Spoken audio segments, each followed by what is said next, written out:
आपकी बुद्धिमत्ता कितनी है। आपका ऑरा टेस्ट करने वाली हैं कि आपका ऑरा कितना जाता है, 10 फीट, 20 फीट, 50 फीट, 100 फीट, उससे भी आपकी टेस्ट होती है। अथवा आईक्यू टेस्ट, अथवा कंपटीशन टेस्ट होती हैं, कंपटीशन बैठते हैं, उसे करके व्यक्ति आगे निकल गया। ऐसे टेस्ट, कई प्रकार के टेस्ट होते हैं जिससे आपकी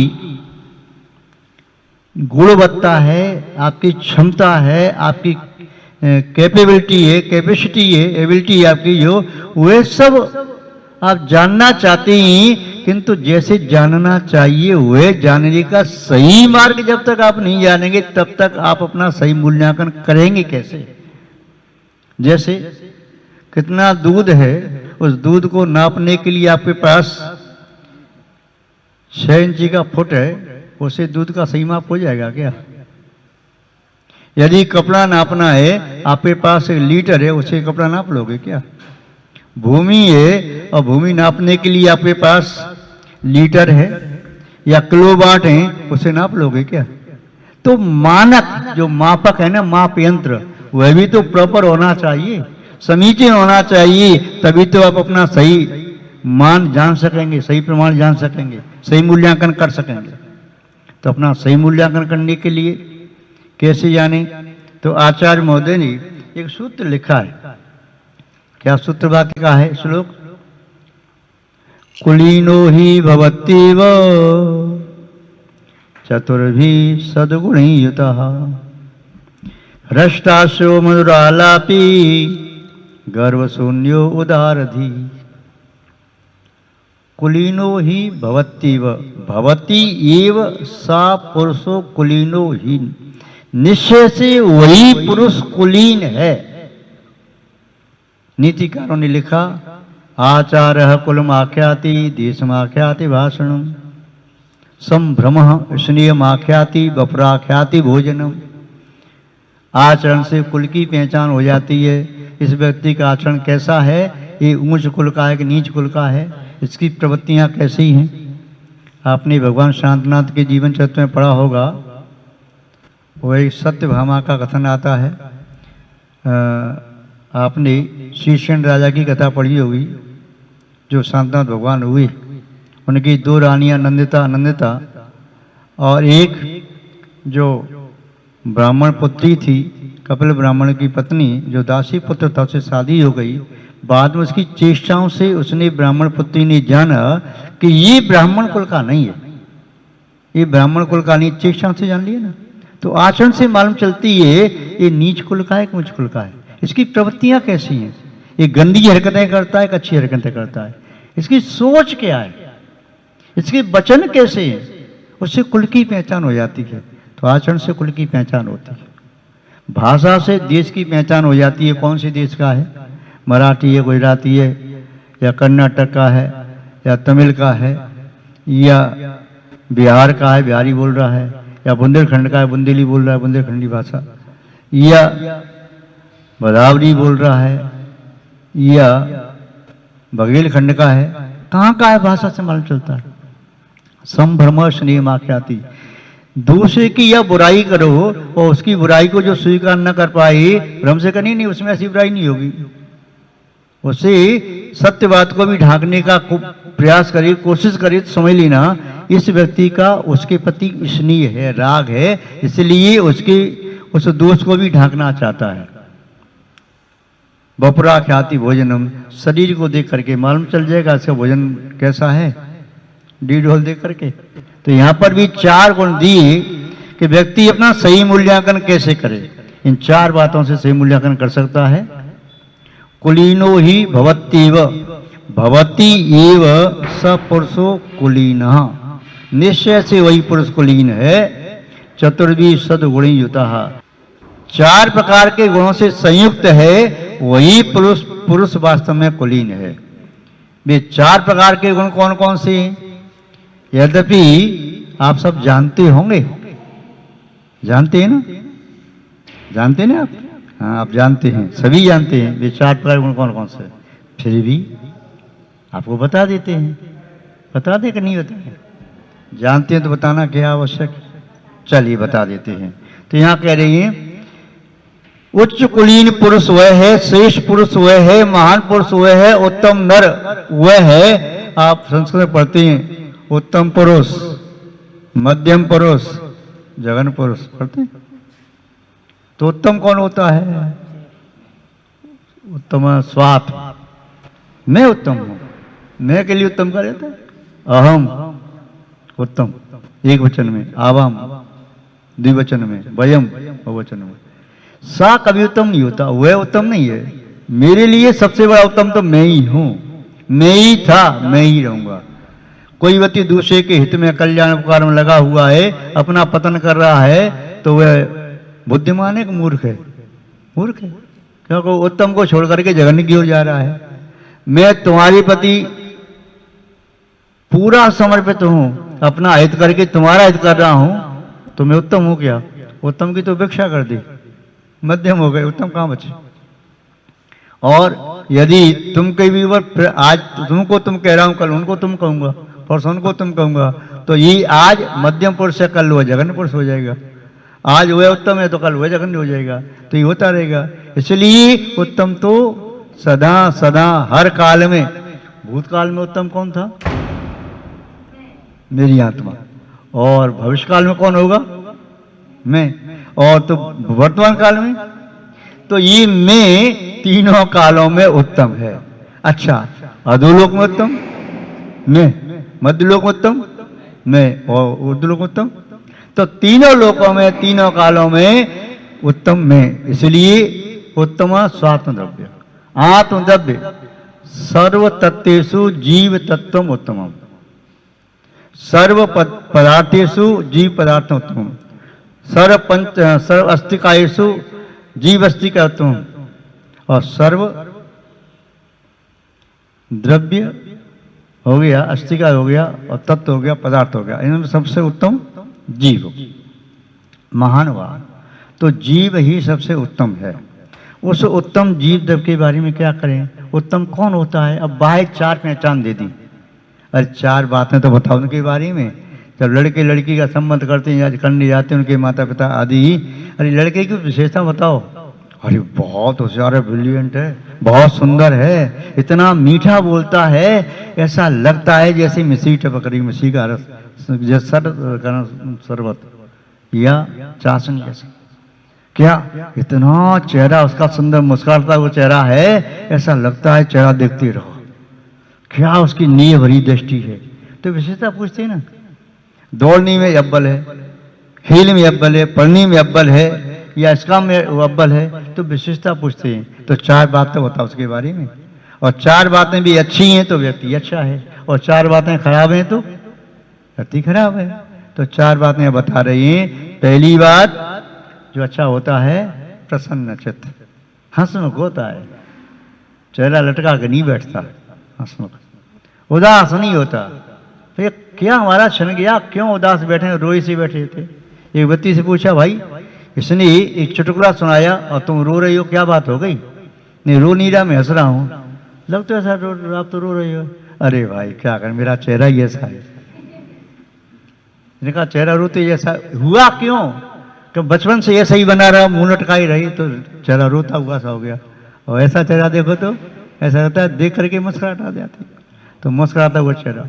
इसीलिए किसी ने ठीक लिखा है, उदासी, उदासी जिन चेहरों का श्रृंगार करती है, निराशा, हताशा, उदासीनता या पराधीनता या अफसोस, खेद, ये जिस चेहरे का श्रृंगार करती हैं, मक्खी भी वहां बैठने से इनकार करती है।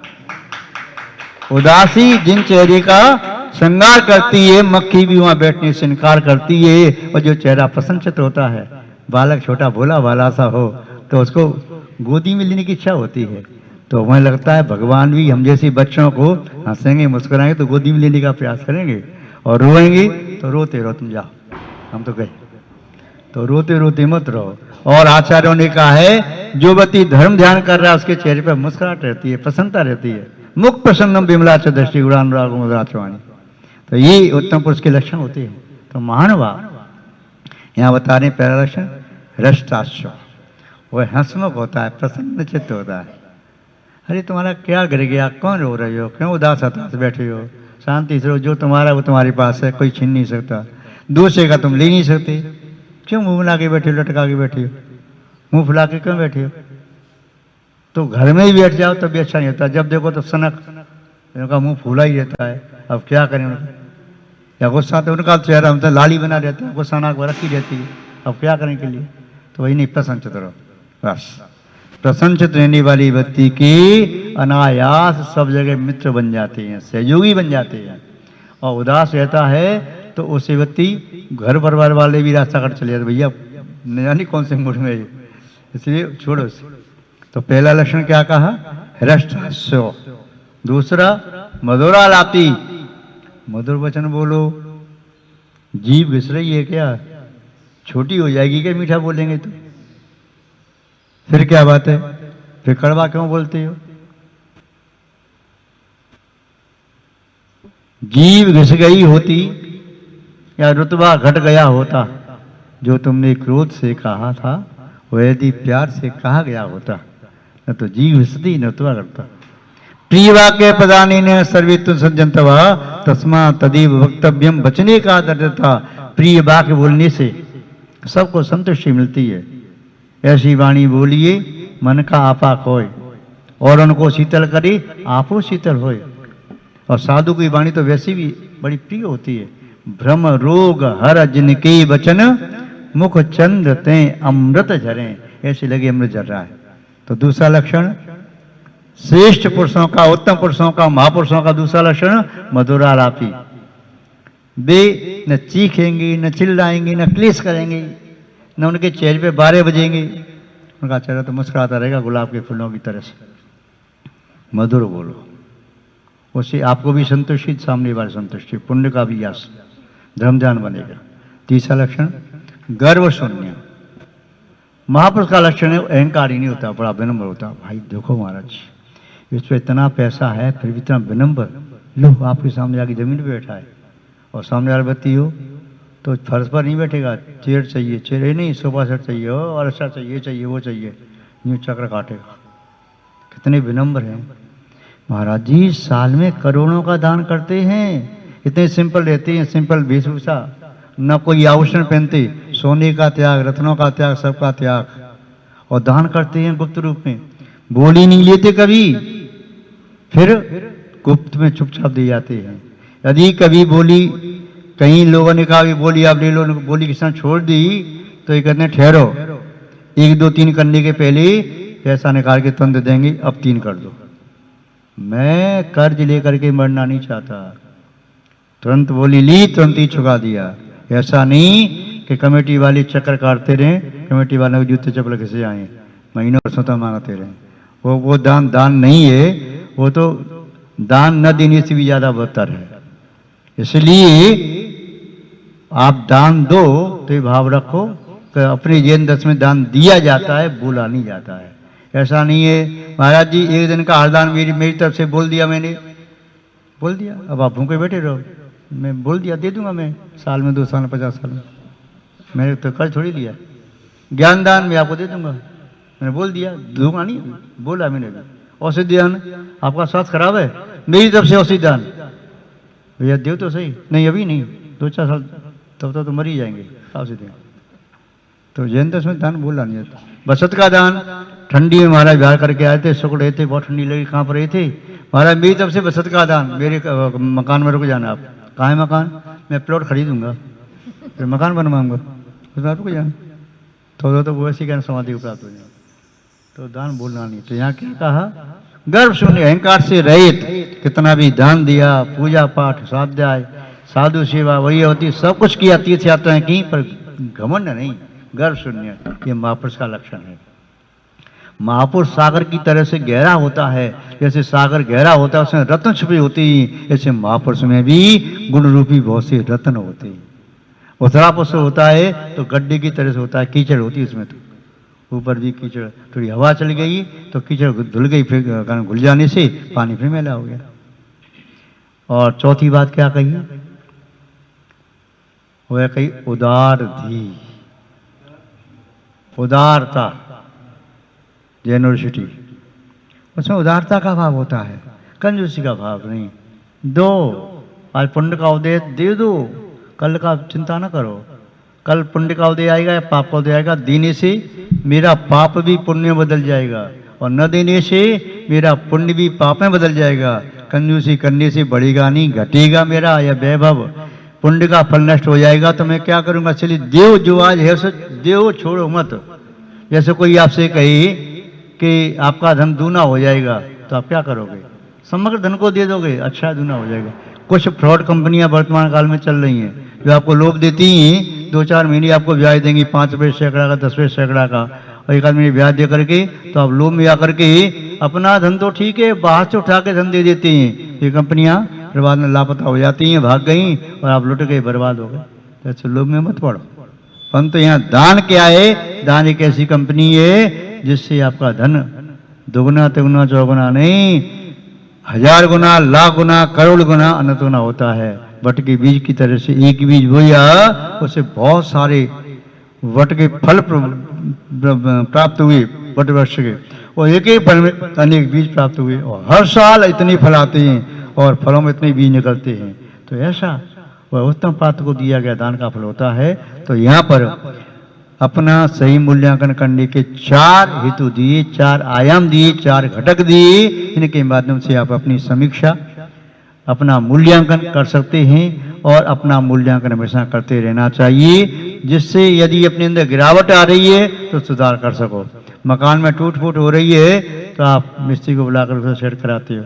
कहीं फर्नीचर में टूट फूट हो रही है तो आप कारपेंटर को बुलाते हो। यदि कोई नल में पानी इधर उधर से निकल रहा है तो आप प्लम्बर को बुलाते हो। यदि बिजली डिस्टर्ब हो रही है तो आप इलेक्ट्रीशियन को बुलाते हो।